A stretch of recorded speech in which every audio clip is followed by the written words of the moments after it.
നമുക്ക് ഈ oil pastels വെച്ചിട്ട് ഈ ബബിൾസ് വരച്ച് നോക്കിയല്ല വാ. അപ്പോൾ നമ്മൾ ഈ ഡ്രോയിങ് ചെയ്യുന്നത് ഓയിൽ പേസ്റ്റൽസ് വെച്ചിട്ടാണ്. അപ്പോൾ ഞാൻ ആദ്യമായിട്ടാണ് ഓയിൽ പേസ്റ്റൽസ് യൂസ് ചെയ്യുന്നത്. അപ്പോൾ ഈ ഓയിൽ പേസ്റ്റിൽ മേടിച്ചതിൻ്റെ കൂടെ തന്നെ ഞാനൊരു ബ്ലാക്ക് പേപ്പറുള്ള ബുക്കും മേടിച്ചിട്ടുണ്ടായിരുന്നു. അതായത് ഈ ബബിളിൻ്റെ ഡ്രോയിങ് ചെയ്യണം എന്ന് കുറേ കാലമായി ഞാൻ വിചാരിക്കുന്നത്. അതിൻ്റെ ബ്ലാക്ക് പേപ്പർ വേണം. ആദ്യം വിചാരിച്ചിട്ടുണ്ടായിരുന്നു കളർ പെൻസിൽ കൊണ്ട് ചെയ്യാമെന്നായിരുന്നു. പക്ഷേ ഇത് പെട്ടെന്ന് ഞാൻ ഒരു ഷോപ്പിൽ പോയപ്പോഴാണ് ഞാൻ ഈ ഓയിൽ പേസ്റ്റൽസ് കണ്ടത്.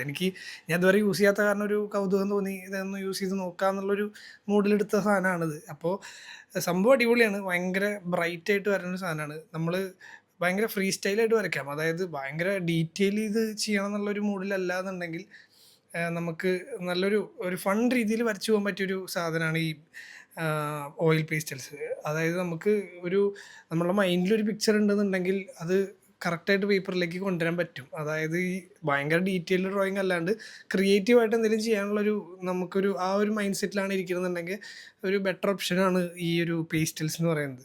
അപ്പോൾ നമ്മുടെ ഡ്രോയിങ് അത്യാവശ്യം കുഴപ്പമില്ലാണ്ട് വന്നിട്ട് തോന്നുന്നു. അപ്പോൾ വീഡിയോ ഇഷ്ടപ്പെട്ട് കഴിഞ്ഞാൽ ഫോളോ ചെയ്യുക, എൻ്റെ കൂടെ ഈ ജേണിയിൽ കൂടുക. Okay, bye bye.